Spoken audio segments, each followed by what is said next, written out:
لا قوة الا باللہ العلی العظیم اعوذ باللہ من الشیطان الرجیم بسم اللہ الرحمن الرحیم الحمد للہ رب العالمین والصلاة والسلام علی اشرف الانبیاء والمرسلین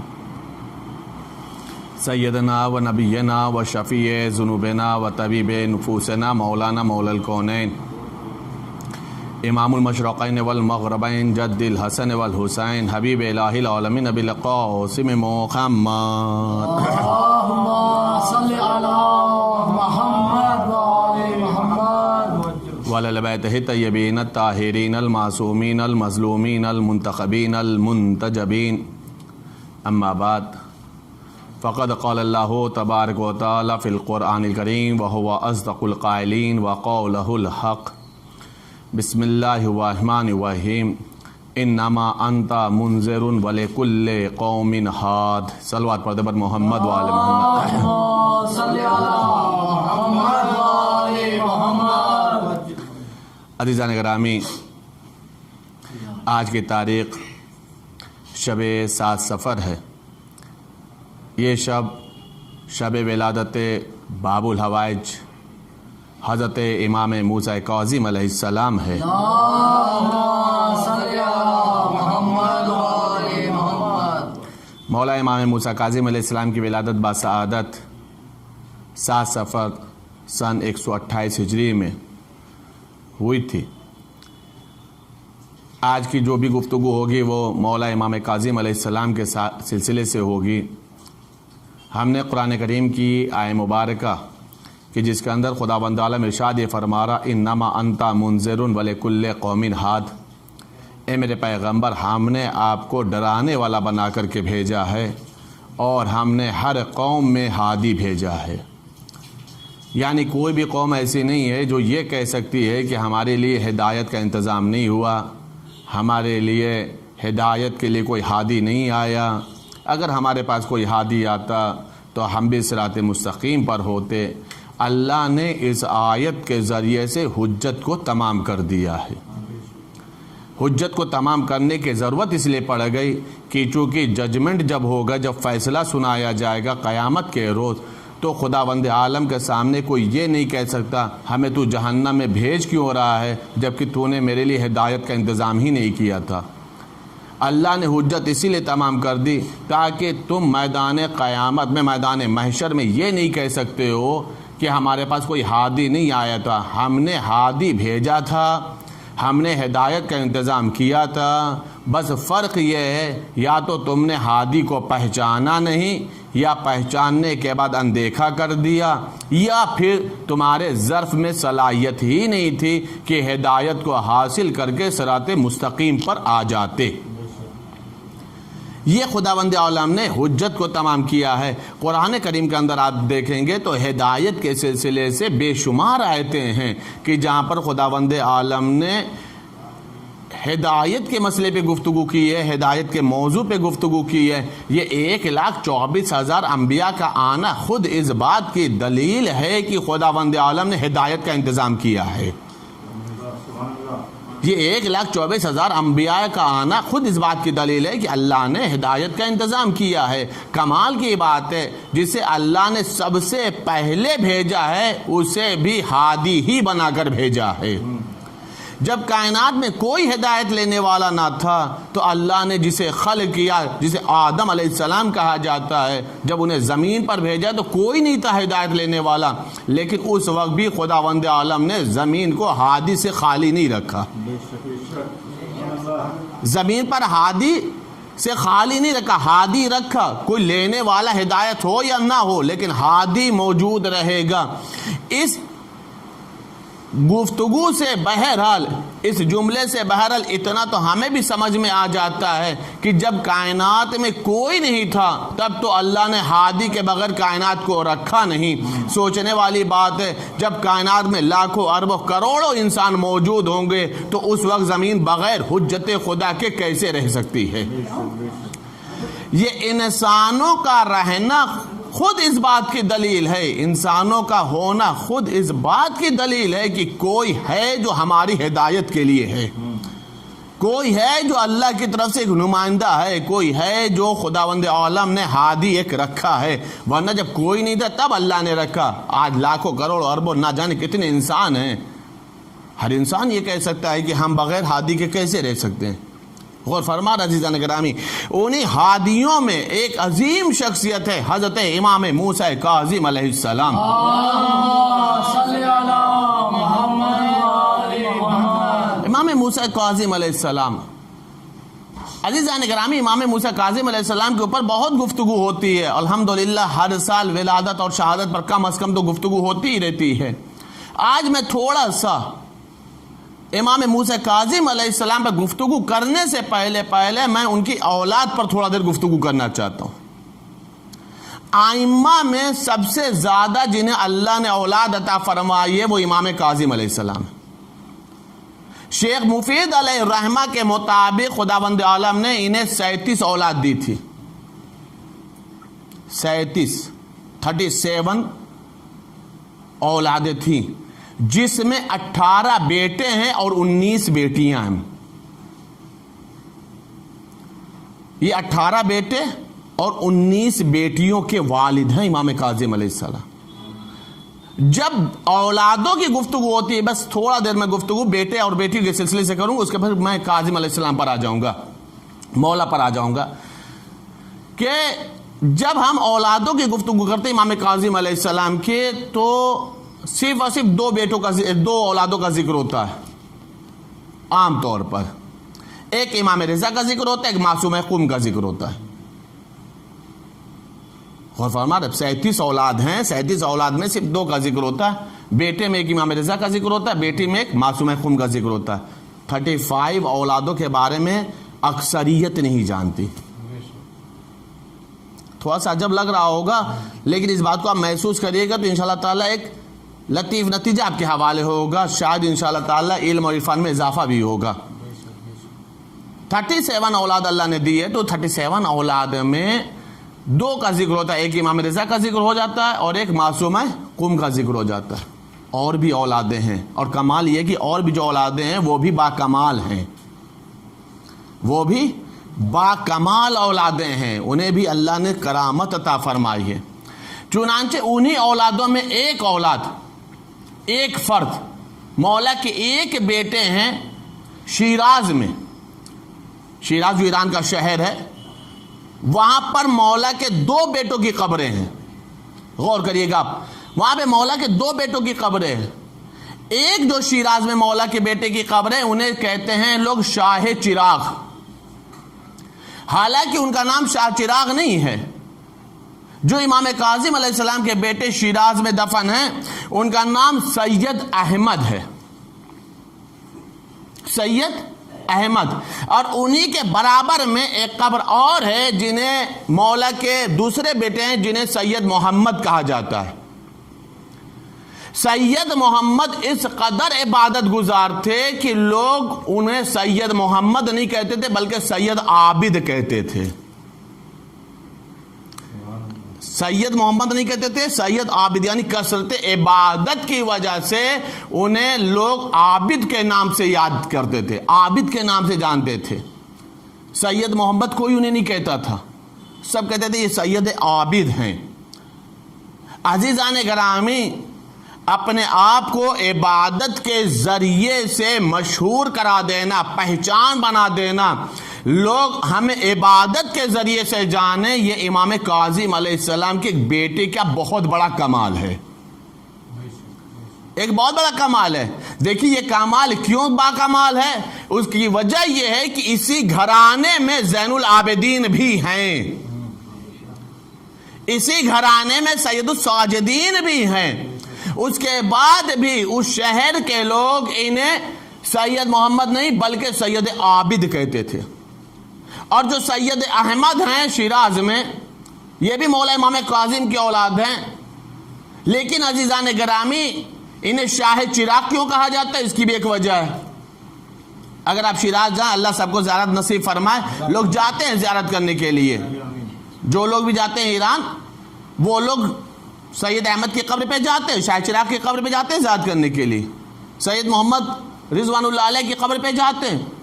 آپ اگر سید احمد کہیں گے تو شاید کوئی نہ پہنچائے، لیکن شاہ چراغ کہہ دیجئے تو اس قبر پہ لوگ پہنچا دیں گے، آپ کو ان کے مزار پہ پہنچا دیں گے۔ یہ بالکل ایسا ہی ہے جیسے آپ سیریا میں جائیں تو سیدہ سکینہ کہیں تو شاید کوئی نہ پہنچائے، سیدہ رقیہ کہہ دیں تو سب پہنچا دیں گے۔ غور فرما رہے آپ؟ یعنی کچھ نام کے ایک اثرات الگ ہو گئے شہروں کے اندر، کہ سیریا کے اندر آپ سیدہ سکینہ کہیے گا نا تو مشکل ہے پہنچانا جناب سکینہ کے قبر پہ۔ آپ کہہ دی مقام رقیہ پہ جانا، سیدہ رقیہ کے قبر پہ جانا، کوئی بھی ٹیکسی والا آپ کو وہاں پہ اتار دے گا۔ غور فرما رہے ہیں؟ یعنی سیریا کے اندر ہندوستان انہیں سکینہ کے نام سے مشہور ہے، وہ رقیہ کے نام سے مشہور ہیں۔ تو وہی حال ان کے ساتھ بھی، سید احمد کو آپ سید احمد کے نام سے کہیں تو شاید مشکل ہے کہ کوئی نہ پہنچائے، لیکن شاہ چراغ کہہ دیں گے تو سب پہنچا دیں گے۔ یہ شاہ چراغ کیوں کہا جاتا ہے؟ اس کی ایک وجہ ہے، تاریخ نے ایک واقعہ لکھا ہے۔ واقعہ یہ لکھا ہے کہ جب ان کے انتقال ہو گیا، ان کے انتقال کے بعد بھی ان کی قبر کو مخفی رکھا گیا تھا۔ دیکھیے آل محمد پر یہ بھی ایک عجیب مصیبت ہے، انتقال ہو گیا تھا، وفات پا گئے تھے تو ان کی قبر کو مخفی رکھا گیا تھا، پوشیدہ رکھا گیا تھا، لیکن بادشاہ وقت کو اس بات کا علم تھا کہ ہو نہ ہو یہیں پر فرزند امام کاظم کہیں دفن ہیں، فرزند امام کاظم کہیں پہ دفن ہے۔ بادشاہ وقت کو تلاش تھی کہ آخر وہ کہاں پر دفن ہے، وہ نکلا قبر کی تلاش میں۔ تاریخ بتا رہے کہ سفر کرتے کرتے جب یہاں پر یہ پہنچا ہے تو مطلب وزیر نے کیا دیکھا کہ وہاں پر جہاں پہ ان کی قبر ہے وہاں پر ایک چراغ جل رہا، ایک شمع روشن ہے۔ کمال ہے کہ شمع روشن تھی، روشن کرنے والا کوئی نہیں تھا۔ یہ روایت میں ہے کہ وہاں پہ شمع روشن تھی، روشن کس نے کیا، کہاں چلا گیا، یہ شمع جلایا کس نے، یہ کہیں نہیں ملا روایت میں نے نہیں پڑھا۔ اس وقت وزیر نے کہا بادشاہ کو مخاطب کر کے، شاہ چراغ، بادشاہ کو مخاطب کر کے کہا شاہ چراغ، یعنی وہ تو متوجہ کر رہا تھا چراغ کی طرف، شمع کی طرف، لیکن جب بادشاہ نے معلوم کیا تو معلوم یہ ہوا کہ جس کی تلاش تھی یہ قبر وہی ہے جہاں پہ یہ چراغ جل رہا ہے۔ جس قبر کی تلاش تھی یہ قبر وہی ہے جہاں پر یہ چراغ جل رہا، تب سے ان کا نام سید احمد کی جگہ پر شاہ چراغ ہو گیا۔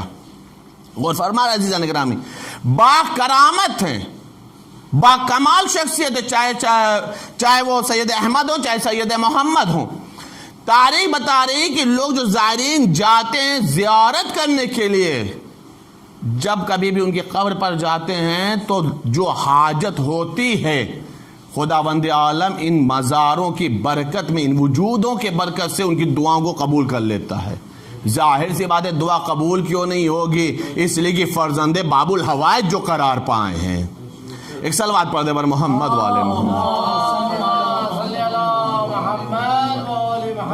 اور فرمانے آپ اسی طریقے سے مولا کے ایک بیٹے اور ہیں جناب حمزہ۔ یہ گفتگو میں نے کیوں کی ہے تاکہ صرف اور صرف یہ سمجھ میں آ جائے کہ کم سے کم اسی تقریر کے بہانے، اسی تقریر کے وسیلے سے کم ہم مولا امام کاظم کے کچھ بیٹوں کی معرفت حاصل کر سکیں، کچھ نام کو سمجھ سکیں، ان کے کمالوں کو سمجھ سکیں۔ تہران میں ایک قبر ہے مولا امام کاظم کے بیٹے کی جن کا نام ہے جناب حمزہ، جناب حمزہ، وہاں پہ بھی لوگ جاتے ہیں زیارت کرنے کے لیے۔ جناب حمزہ اس قدر با عظمت تھے کہ مولا کے ایک صحابی ہیں جن کا نام ہے شاہ عبد العظیم، ان کی بھی وہاں پہ زری موجود ہے، ان کا بھی وہاں پہ روزہ موجود ہے تہران میں۔ شاہ عبد العظیم خود چل کر کے پابندی سے آتے تھے جناب حمزہ کے قبر کی زیارت کرنے کے لیے، صرف اس نسبت کے تحت کہ یہ امام موسیٰ کاظم کے بیٹے ہیں، صرف امام موسیٰ کا۔ جبکہ شاہ عبد العظیم کے بھی اپنے کمال ہے، صحابیوں میں ان کے کردار ہے، ان کے بہت سارے فضائل بیان کیے ہیں مورخین نے، لیکن وہ خود آتے تھے صرف اور صرف جناب حمزہ کی قبر پر یہ سوچ کر کے کہ یہ امام موسیٰ کاظم علیہ السلام کے بیٹے ہیں۔ عزیزان گرامی غور فرمایا آپ نے، یعنی صرف اور صرف امام موسیٰ کاظم علیہ السلام کے دو ہی بیٹے، ایک بیٹا اور ایک بیٹی ہی باکمال نہیں ہیں، امام رضا تو امام ہیں، امام رضا تو معصوم ہیں، معصومہ قم تو معصومہ قم ہی ہیں، لیکن اس کے علاوہ بھی یہ تین بیٹے ہیں جنہیں اللہ نے کمالات عطا فرمائے ہیں، کرامتیں عطا فرمائی ہیں، اور ان کے قبروں میں، ان کے مزاروں میں یہ برکتیں رکھی ہیں کہ اگر کوئی دعا کرتا ہے ان کو وسیلہ بنا کر کے تو خداوند عالم ان کے وجود مقدس کے ذریعے سے دعاؤں کو قبول کر لیتا ہے۔ ایک صلوات پڑھ دے پر محمد و آل محمد۔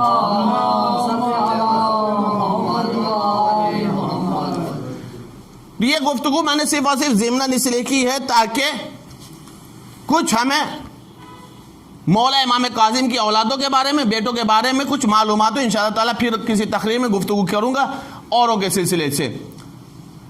امام موسیٰ کاظم علیہ السلام کو اللہ نے ہادی برحق بنایا ہے، رہبر برحق ہیں، اور ہدایت اور رہبری کا سلسلہ کیسے رہا اس بات کو آپ محسوس کریے گا۔ ظاہر سی بات ہے مولا جس زمانے میں پیدا ہوئے اس وقت بنی امیہ آخری دور میں تھی حکومت، مروان کے دور میں مولا کی ولادت ہے، مولا کی دور مروان کا دور ہے، اور اس کے بعد مولا کے سامنے سب سے پہلے جو بنی عباس کا خلیفہ ہے اسے کہتے ہیں احمد صفاح۔ احمد صفاح کے بعد منصور دوانقی ہے، اور یہ سلسلہ چلتا چلا آ رہا ہے۔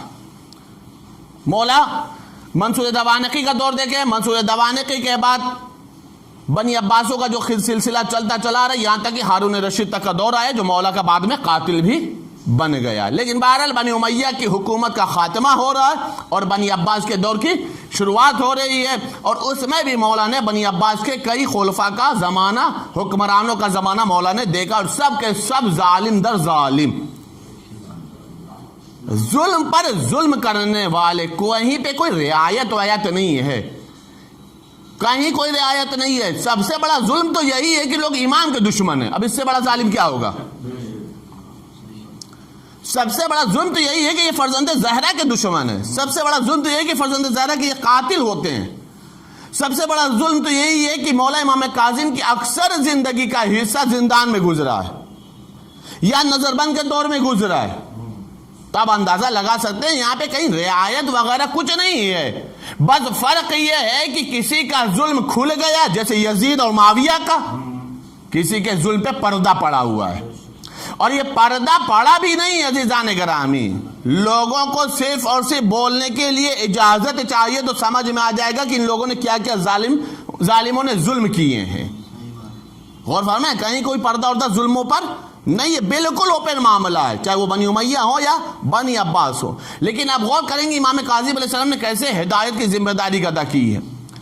کبھی کبھی ایک جملہ لوگوں کے قلب کو پلٹنے کے لیے کافی ہوتا ہے، اور کبھی کبھی پورا قرآن پڑھ کر کے سنا دو کوئی فائدہ نہیں ہوتا ہے۔ بھائی غور فرما رہے آپ، کبھی ایک جملہ ہدایت کے لیے کافی ہو جاتا ہے، کبھی کسی کے سامنے واعظ و نصیحت کرتے رہو کچھ فائدہ نہیں ہوتا۔ اور یہ ہماری اور آپ کی کوئی بات ہی نہیں ہے، خود امام حسین ابن علی علیہ السلام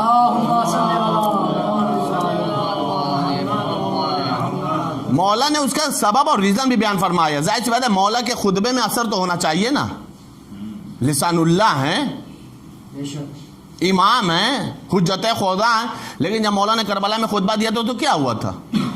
کوئی اثر نہیں ہوا، ایک کھر پلٹ کر کے آیا بھائی کے ساتھ، بیٹے کے ساتھ، غلام کے ساتھ، باقی تو سب ویسے رہے، سب قاتل بنے۔ تو مولا نے خطبہ کے درمیان ایک جملہ بولا ہے، مجھے معلوم ہے تمہارے اوپر ہماری باتیں اثر انداز کیوں نہیں ہو رہی ہیں، اس کی وجہ یہ ہے کہ تمہارے شکم میں لقمہ حرام ہے۔ تو اس کا مطلب یہ ہے کہ جب شکم میں لقمہ حرام ہوتا ہے تو چاہے حجت خدا کلام کرے، امام وقت کلام کرے، یا انسان قرآن ہی کیوں نہ پڑھتا رہے، ہدایت حاصل نہیں ہو سکتی۔ ہدایت کو حاصل کرنے کے لیے شکم کا پاکیزہ ہونا ضروری ہے، شکم کا طاہر ہونا سب سے اہم ترین مسئلہ ہے۔ اب وہاں سے پھر سلسلہ اور آگے چلتا ہے، اب اس وقت مجھے وہ گفتگو نہیں کرنی۔ کبھی کبھی ایک جملہ ہدایت کے لیے کافی ہو جاتا ہے، ایک جملے میں انسان کے اندر انقلاب پیدا ہو جاتا ہے، ایک جملے میں انسان صراط مستقیم پر آ جاتا ہے۔ مولا امام کاظم کے زمانے میں سے کئی مسائل ہوئے ہیں، چنانچہ تاریخ بتا رہی ہے مولا ایک راستے سے گزر رہے ہیں، ایک گھر کے اندر سے سونگ کی آواز آ رہی ہے، گانے کی آواز آ رہی۔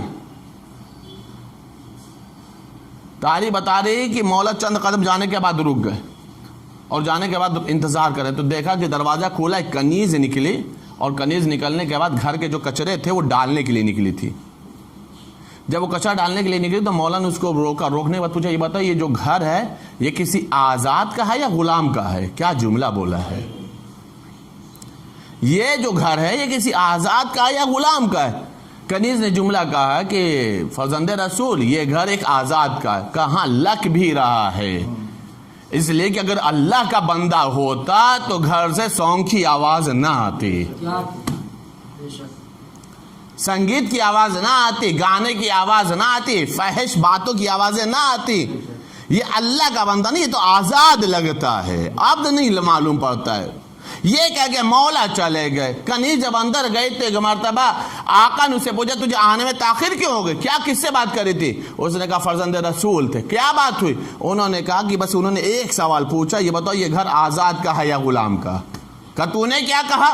کہا میں نے کہہ دیا آزاد کا ہے۔ انہوں نے پلٹ کر جواب یہی دیا، ہاں لگتا یہی ہے کہ یہ آزاد کا، اگر آزاد کا نہ ہوتا تو گانے کی آواز نہ آتی، سونگ کی آواز نہ آتی، سنگیت کی آواز نہ آتی، فحش باتوں کی آواز نہ آتی۔ یہ جیسے ہی اس نے سنا ہے تو تاریخ میں اس کا نام بشر ہے، بشر ہے۔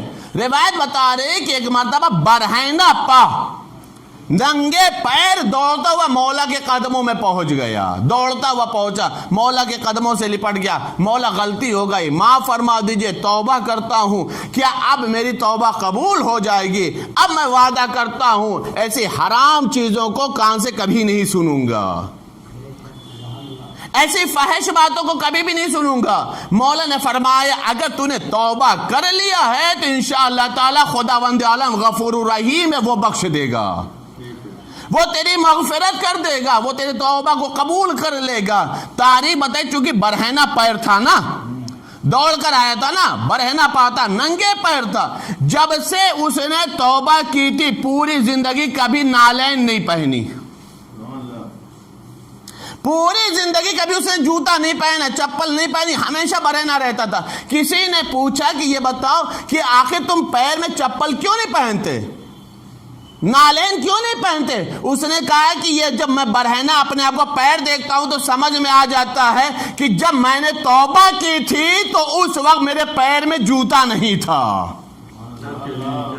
نالین نہیں تھی، برہنہ نہیں تھا۔ یہ مجھے برہنہ پیر مجھے وہ منظر یاد دلاتا ہے، وہ واقعہ یاد دلاتا ہے۔ عزیزان گرامی غور فرما رہے ہیں، بشر نے توبہ کی ہے، ظاہر سی بات ہے توبہ کر رہا ہے، مولا کے قدموں پہ گڑ گڑا رہا ہے، مولا کے سامنے رو رہا ہے، تو اس کا مطلب تو طے ہے کہ مسلمان تھا، مسلمان تھا، نمازی رہا ہوگا، روزہ رکھتا ہوگا، کار خیر کرتا ہوگا، کنیز رکھے ہوئے تو اس کا مطلب حج بھی کر چکا ہوگا، استطاعت والا ہوگا، سب کچھ تھا۔ اس کے بعد بھی تلاوت قرآن بھی کرتا رہا ہوگا، سب کچھ کرتا ہوگا، لیکن اس کے بعد بھی گھر میں سانگ چل رہا تھا، سنگیت چل رہی تھی، گانا چل رہا تھا۔ کیا اس کو نماز و روزہ کے ذریعے سے فائدہ نہیں ہونا چاہیے تھا؟ فائدہ ہونا چاہیے تھا، لیکن عزیزان گرامی ظرف میں صلاحیت نہیں تھی کہ حق بات کو قبول کر سکے۔ لیکن جب ظرف طاہر ہو گیا، جب قلب پاکیزہ ہو گیا تو ایک جملہ امام کاظم نے اسے ہدایت کے راستہ دکھا دیا۔ ایک صلوات پڑھ دے پر محمد و آل محمد۔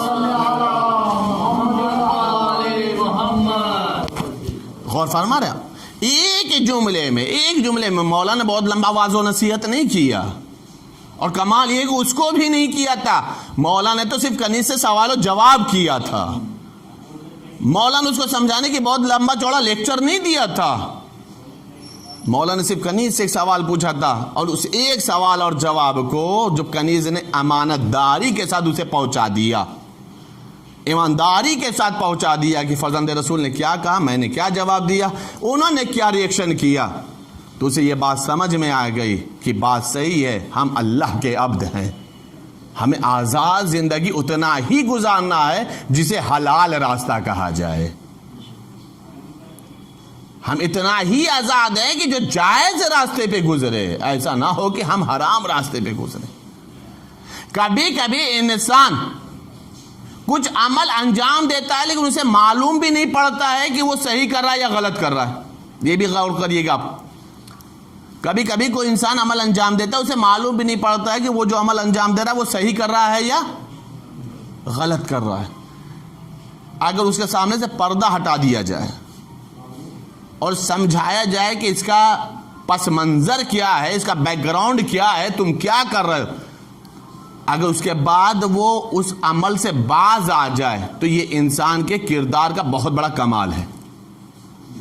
جب تک پردہ پڑا ہوا ہے، سمجھ نہیں پا رہا ہے، تب تک تو شاید ہو سکتا معافی بھی ہے، لیکن اگر پردہ اڑ گیا، پردہ چاک ہو گیا ہے، راز آشکار ہو چکا ہے، حق آشکار ہو چکا ہے، حق اور باطل کی تمیز سمجھ میں آ گئی ہے، تو پھر کوئی فرار کا راستہ نہیں ہوتا، قبول کرنا ہوتا ہے۔ آپ غور کریے گا، مولا امام موسیٰ کاظم علیہ السلام ہے، ایک صلوات پڑھے پر محمد و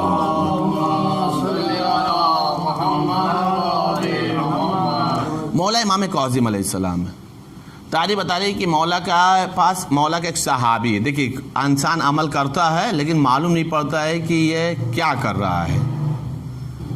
مولا کا صحابی ہے جس کا نام ہے صفوان جمال، روایت بہت ہی مشہور و معروف ہے، لیکن میں جس نتیجے پہ لانا چاہوں اس بات کو آپ محسوس کریے گا۔ جمال کہتے ہیں اونٹوں کو چرانے والا یا اونٹوں کے مالک کو، جمل کہتے ہیں اونٹ عربی میں۔ صفوان کے پاس بہت زیادہ اونٹ تھے، اور اس زمانے میں ایک اونٹ بھی قیمتی تھا، اس کے پاس کئی اونٹ تھے، اور وہ اونٹ اس کے پاس اس کثیر تعداد میں تھے کہ ہارون رشید جب حج کے لیے جایا کرتا تھا سال میں، تو اپنے لاؤ لشکر کے لیے اگر اونٹ کم پڑتا تھا تو صفوان سے کرائے پر لیتا تھا۔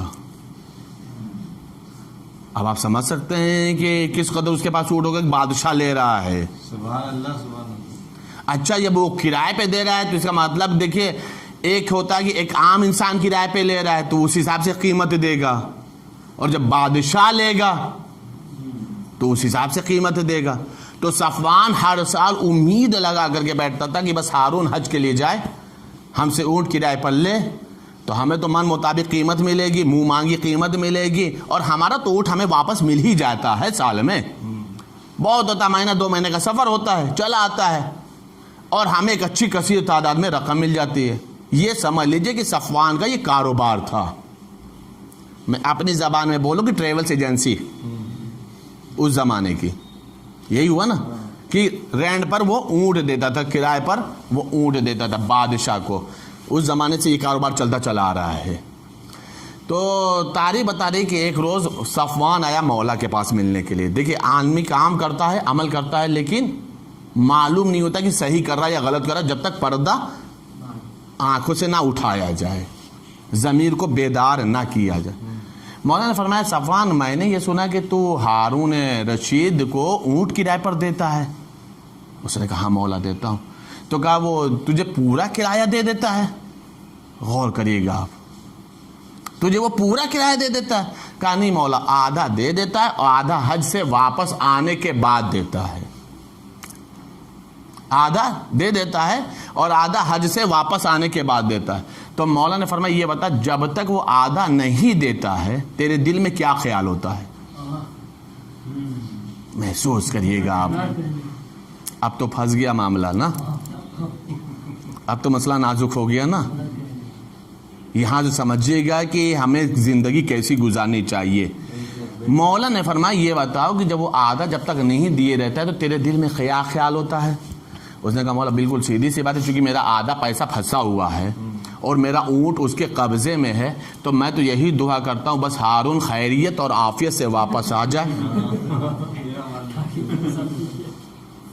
یہی تو ہوا نا مسئلہ، خیریت اور عافیت سے وہ واپس آ جائے تاکہ میرا اونٹ مجھے مل جائے اور باقی جو میری رقم اس کے قبضے میں ہے، جو کرایہ پھنسا ہوا ہے، وہ ہمیں واپس مل جائے۔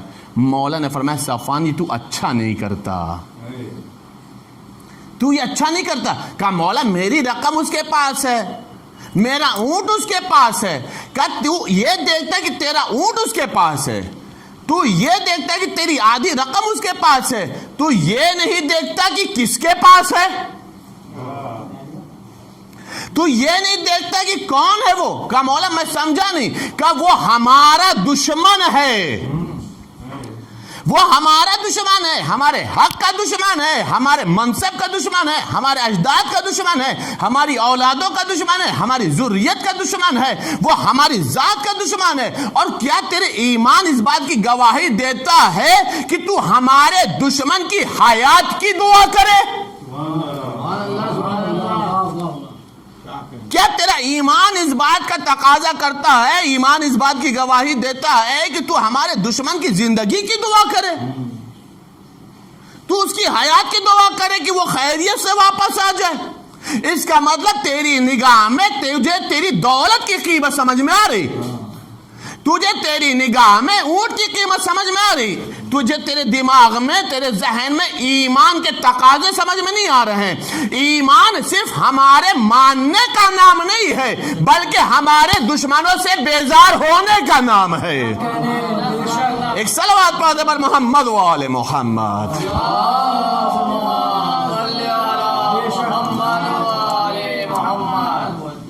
غور فرمان عزیزان گرامی، ایمان یہ نہیں کہ تم ہم سے محبت کرتے ہو، ایمان کا تقاضا یہ ہے کہ تم ہمارے دشمنوں کے بارے میں رعایت نہ کرو،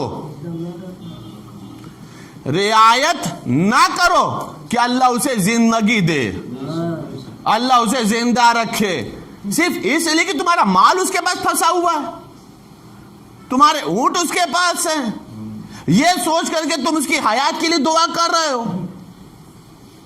آپ نے غور فرمایا جب تک صفوان کے سامنے سے حق آشکار نہیں ہوا تھا تب تک بڑی اطمینان سے کر رہا تھا، اب پریشان ہوا کرے تو کیا کرے؟ اچھا اگر اونٹ رہے گا تو اگلے سال پھر مانگے گا، اور میں نے ابھی بتایا نا کہ اس زمانے کا یہ عظیم کاروبار تھا، اور بادشاہ لیتا تھا تو بادشاہ اچھا رینٹ دیتا تھا، اچھا کرایہ دیتا تھا، اور اونٹ اس کو واپسی میں مل ہی جاتا تھا، ایک اچھا خاصا کاروبار تھا اس کا۔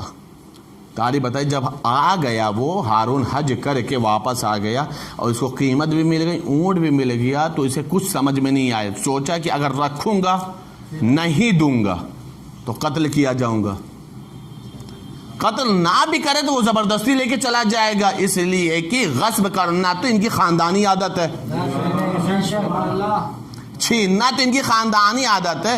ارے جن کے چھیننے سے حق زہرا نہ بچا، حق امیر المومنین نہ بچا، خود حق امام کاظم نہ بچا، اگر حق کاظم عطا ہو گیا ہوتا تو منصب پر امام کاظم ہوتے، تخت پر ظاہری طور پر مولا امام موسیٰ کاظم ہوتے۔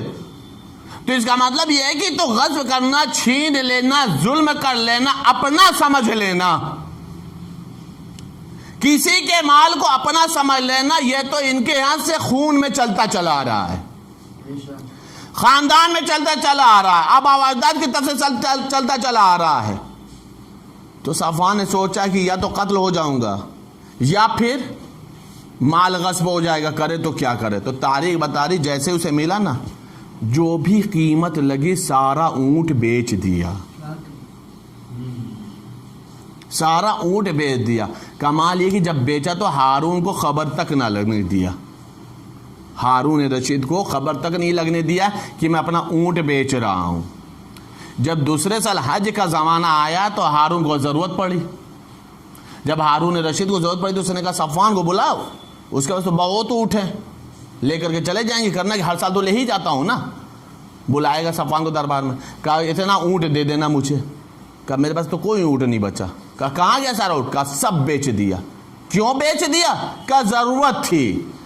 ہارون اتنا بیوقوف بھی نہیں تھا، بھائی ضرورت بھر کے لیے ایک اونٹ بیچا جاتا نا، 2 اونٹ بیچتا، 3 اونٹ بیچ دیتا، اتنا تو درہم و دینار مل جاتا ہے کہ اس کی ضرورت پوری ہو جاتی۔ کہا سب بیچ دیا؟ کہا ہاں سب بیچ دیا، اس لیے کہ مجھے ضرورت تھی، اور دوسری بات یہ کہ میری صحت ساتھ نہیں دیتی کہ میں سب کو سنبھال سکوں۔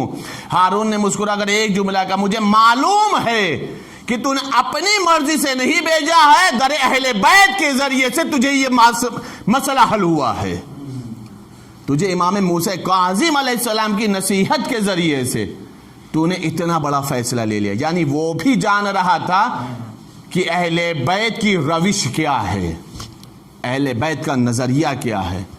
کہا تو اتنا بڑا فیصلہ لے ہی نہیں سکتا تھا سوائے اس کے کہ امام موسیٰ کاظم علیہ السلام تجھے مشورہ نہ دیتے۔ تو آپ نے غور فرمایا عزیزان گرامی، جب ایمان کا مسئلہ آ جائے اور دشمن کی حیات کا مسئلہ آ جائے تو چاہے اپنا کاروبار ختم ہی کیوں نہ کرنا پڑے، اگر صاحب ایمان رہنا ہے تو دشمن آل محمد کے حیات کی دعا تصور میں بھی نہیں لانا ہے۔ دشمن آل محمد کی حیات کے بارے میں دماغ میں بھی تصور نہیں لانا کہ وہ زندہ رہے، اس لیے کہ یہ ایمان کے تقاضے کے خلاف ہے۔ مولا امام موسیٰ کاظم علیہ السلام کو باب الحوائج کہا جاتا ہے۔ باب الحوائج کا مطلب کیا ہے؟ باب الحوائج کہتے ہیں کہ وہ دروازہ جہاں سے حاجتیں قبول ہوتی ہیں، حاجتیں قبول ہوتی ہیں۔ باقاعدہ طور پر کتابیں مرتب کی گئی ہیں، ان لوگوں کے حالات کو لکھا گیا ہے، ان لوگوں کے واقعات کو لکھا گیا ہے جن لوگوں کی واقعہ دعائیں قبول ہوئی ہیں، جہاں پر کسی دروازے سے قبول نہیں ہوئی لیکن امام کاظم کے دروازے پہ قبول ہو گئی ہے۔ ان لوگوں نے عینی شاہد رہے ہیں، ان لوگوں نے گواہی دی کہ میرے ساتھ یہ پریشانی تھی، میں معذور تھا، میری معذوری دور ہو گئی، میں بے اولاد تھا، میں صاحب اولاد ہو گیا، میں پریشان حال تھا، میری پریشانی دور ہو گئی، میں رزق روزی میں پریشان تھا، رزق روزی کے مسائل حل ہو گئے۔ باقاعدہ امام موسیٰ کاظم علیہ السلام سے لوگوں نے توسل کیا اور مولا امام کاظم کے دروازے سے لوگوں کی حاجتیں قبول ہو گئیں۔ مولا امام کاظم کے دروازے سے لوگوں کی حاجتیں قبول ہو گئیں۔ دیکھیں یوں تو آئمہ میں کہا کرتا ہوں کہ سب باب الحوائج ہیں، سب کے دروازے سے ملتا ہے۔ ظاہر سی بات، آپ امام حسین علیہ السلام کی تاریخ اٹھا کر کے دیکھیں تو معلوم ہے کیسے کیسے لوگوں کو دیا ہے، تاکہ یہ سمجھ لیں امام موسیٰ کاظم علیہ السلام اسی گھرانے کے باب الحوائج ہیں۔ لکھا یہ جاتا ہے کہ 70,000، مولا امام حسین کے روزے کی بات بتا رہا ہوں، روزے کی برکت بتا رہا ہوں۔ لوگوں کو ایک راہب کی اولاد راہب کیا واقعہ سمجھ میں نہیں آتا، اس پہ لوگ شکوک کرتے، شبہات کرتے ہیں، سوچتے کیسے اولاد مل گئے، 7 بیٹے کیسے ہو گئے، بہت سارے سوال ہوتے ہیں۔ مولا امام حسین علیہ السلام کے روزے کی برکت کے سلسلے سے علماء نے لکھا ہے کہ 70,000 وہ عورتیں کہ جنہیں ڈاکٹروں نے کہہ دیا تھا یہ کبھی ماں نہیں بنیں گی، حسین کے روزے نے انہیں ماں بنا دیا۔ 70,000 وہ عورتیں جنہیں میڈیکل سائنس نے، ڈاکٹروں نے کہہ دیا تھا یہ کبھی ماں بن ہی نہیں سکتی ہیں، یہ صاحب اولاد ہو ہی نہیں سکتی ہیں، انہیں حسین کے روزے نے ماں بنا دیا۔ لوگ پوچھتے ہیں دعا میں کیا رکھا ہے، لوگ پوچھتے توسل میں کیا رکھا ہے، لوگ پوچھتے ائمہ کی زیارتوں میں کیا رکھا ہے، لوگ پوچھتے ہیں کہ ان سے مانگنے میں کیا رکھا ہے۔ عزیزان گرامی، دعا ہو، توسل آل محمد ہو، روزے کی زیارت ہو، زری کا چومنا ہو، زیارتوں کا کرنا ہو، ان کے وسیلے سے مانگنا ہو، تو اگر یہ سارے سوالات ایک جگہ جمع کیے جائیں تو بس اتنا جواب دیا جا سکتا ہے کہ یہ در وہ ہے جو ناممکن کو ممکن کر دیا کرتا ہے، جو ناممکن کو ممکن کر دے اسے در آل محمد کہا جاتا ہے۔ جہاں سارے دروازے بند ہو جاتے ہیں، اگر وہاں پہ کوئی عطا کرتا ہے تو وہ آل محمد کا دروازہ ہوتا ہے، اگر کوئی مل جاتا ہے تو وہ آل محمد کا دروازہ ہوتا ہے۔ تو سوچنے والی بات ہے جہاں پہ 70,000 عورتوں کو، اچھا یہ جو فیگر ہے نا، ایسا نہیں کہ یہ اولین سے چلا رہا ہے، یہ ایک مطلب وہ لکھا گیا ہے، تقریباً کا لفظ رکھا گیا کہ یہ وہ ہیں جنہیں کاؤنٹ کیا گیا، جنہیں شمار کیا گیا، تب یہ 70,000 ہیں۔ ورنہ اگر آپ اللہ سب کو کربلا کی ذات نصیب کرے، تمام عتبات کی ذات نصیب فرمائے، آپ جا کر کے دیکھیں تو کوئی سوچ ہی نہیں سکتا ہے کہ کب کس کو کیا مل گیا، کب کس کو کیا مل گیا۔ اور عزیزان گرامی، کوئی یہ کہہ نہیں سکتا ہے کہ میں وہاں مانگنے گیا محروم آ گیا، یہ بھی سن لیں آپ، کوئی کہہ نہیں سکتا ہے کہ میں وہاں مانگنے گیا اور میں محروم رہ گیا، مجھے نہیں ملا، چاہے حتیٰ کہ قسم خدا کی بہت ہی نازک جملہ بول رہا ہوں، مولا حسین کا روزہ تو چمکتا ہوا نظر آتا ہے، مولا عباس کا گنبد چمکتا ہوا نظر آتا ہے نا، مولا علی کا شاندار قبہ نظر آتا ہے، مولا امام موسیٰ کاظم علیہ السلام کا شاندار روزہ نظر آتا ہے. یہاں پہ لوگ جاتے ہیں مانگنے کے لیے. میں پورے یقین کے ساتھ کہہ رہا ہوں, اپنے ایمان کے ساتھ کہہ رہا ہوں, اپنا عقیدہ جو بتا رہا ہوں, اپنا عقیدت ظاہر کر رہا ہوں. یہ روزے تو آباد ہیں, یہ روزے تو آباد ہیں. اگر آپ جنت البقیع میں کھڑے ہو کر کے مانگیں, جو قبریں ویران ہیں, جہاں پہ لوگ طے بھی نہیں کر پاتے کہ کس کی کیا قبر ہے, پتھر لگا ہوا ہے صرف. پہلے بہت کچھ تھا, قبہ تھا, روزہ تھا, گنبد تھا, سب کچھ تھا. آپ جنت البقیع میں کھڑے ہو کر کے مانگیں, بھلے قبریں اجڑی ہوئی ہیں لیکن مرادیں کسی کی نہیں اجڑیں گی. بہت بڑی نازک بات بولا میں نے.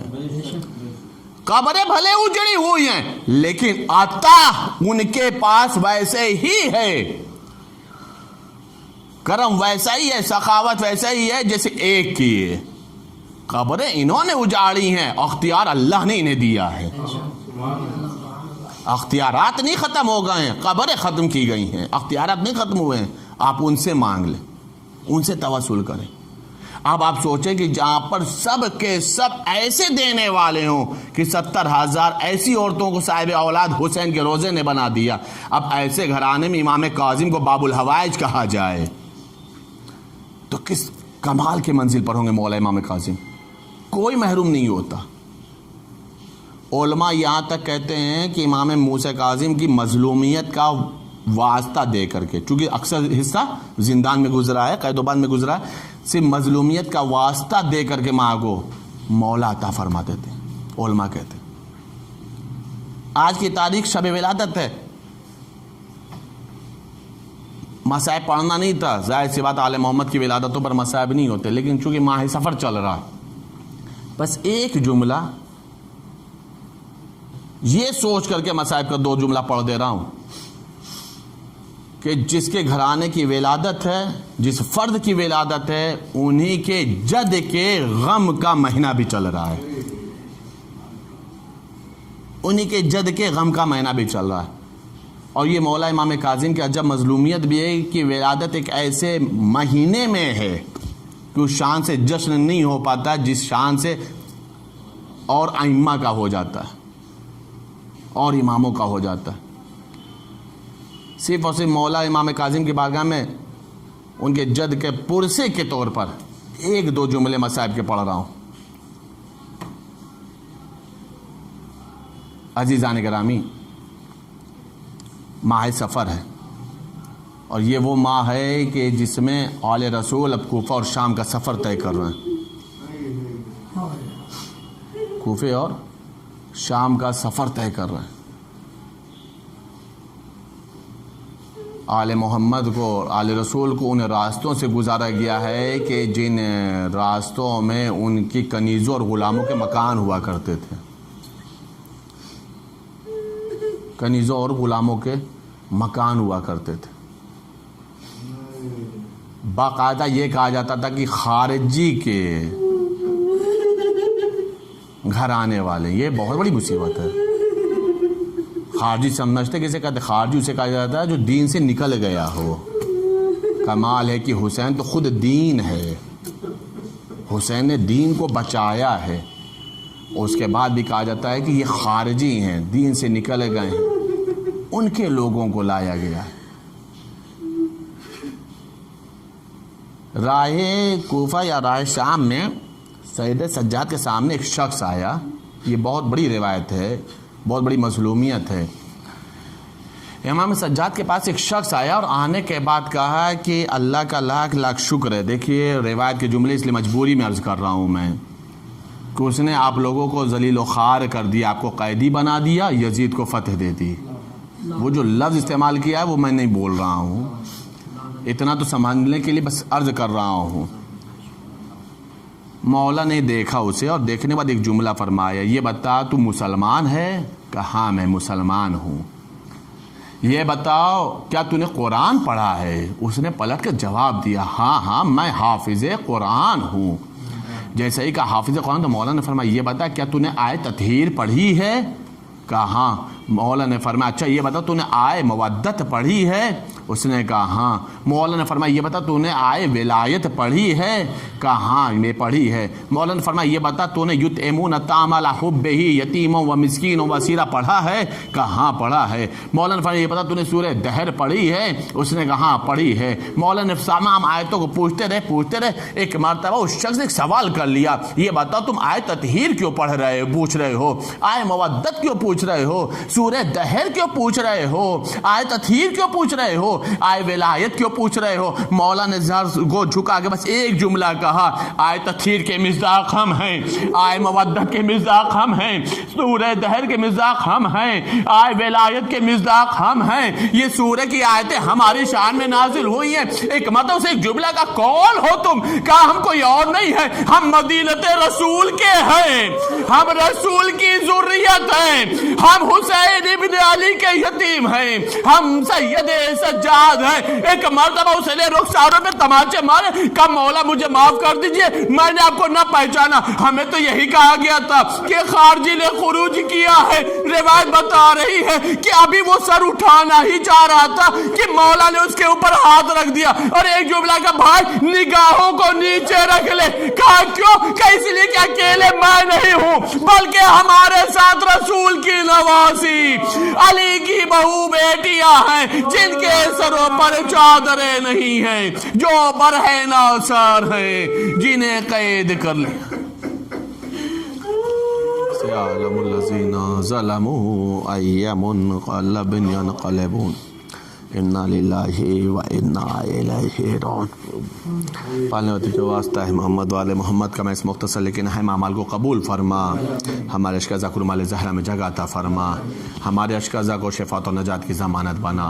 امام موسیٰ کاظم علیہ السلام باب الحوائج ہے میرے معبود، باب الحوائج ہونے کا واسطہ، ان کی مظلومیت کا واسطہ، تمام مولا کے چاہنے والوں محبوں کو میرے معبود تمام دنیاوی اخروی حاجتوں کو شرف قبولیت عطا فرما۔ جو بے اولاد انہیں باب الحوائج کے صدقے میں صاحب اولاد بنا، جو بے مکان انہیں باب الحوائج کے صدقے میں صاحب مکان بنا۔ ہم سب کے اندر معرفت آل محمد میں اضافہ فرما، سب کے رزق روزی میں اضافہ فرما، اس وبائی مرض کا خاتمہ فرما میرے معبود، رزق روزی جو آفتوں کو دور فرما، امام زمانہ کو ظہور میں تعجیل فرما، ہم سب کو ان کے آوان و انصار میں شمار فرما۔ اللہم تقبل منا انک انت السمیع العلیم بحق محمد و آلہ الطاہرین۔ السلام علیکم یا ابا عبداللہ، السلام علیکم یا ابن رسول اللہ، السلام علیکم ورحمۃ اللہ وبرکاتہ۔ زیارت حضرت امام موسیٰ کاظم علیہ السلام۔ السلام علیکم یا نور اللہ فی ظلمات الارض، السلام علیکم یا ولی اللہ، السلام علیکم یا حجت اللہ، السلام علیکم یا باب اللہ، اشہد انک اقمت الصلاۃ وآتیت الزکوٰۃ وامرت بالمعروف ونہیت عن المنکر وتلوت الکتاب حق تلاوتہ وجاہدت فی اللہ حق جہادہ وصبرت علی الاعضاء فی جنبہ محتسبا وعبدتہ مخلصا حتی اتاک الیقین۔ اشہد انک اولی باللہ وبرسولہ وانک ابن رسول اللہ، حقا ابر الی اللہ من اعدائک وتقرب الی اللہ بموالاتک۔ آتیتک یا مولا یا عارفا بحقک موالیا لاولیائک معادیا لأعدائک فاشفع لی عند ربک۔ السلام علیکم ورحمۃ اللہ وبرکاتہ۔ السلام علیکم یا غریب الغربا، السلام علیکم یا سلطان العرب والعجم، السلام علیکم یا ابوالحسن یا علی ابن موسیٰ رضا، السلام علیکم ورحمۃ اللہ وبرکاتہ۔ السلام علیکم یا صاحب العصر والزمان، الامان الامان الامان من فتنة الزمان، السلام علیکم یا شیخ القرآن، السلام علیکم یا امام زمانہ حاضر اجل اللہ تعالی فرجک وسهل اللہ تعالی مخرجک وظہورک وجعلنا من اعوانک وانصارک ورحمۃ اللہ وبرکاتہ۔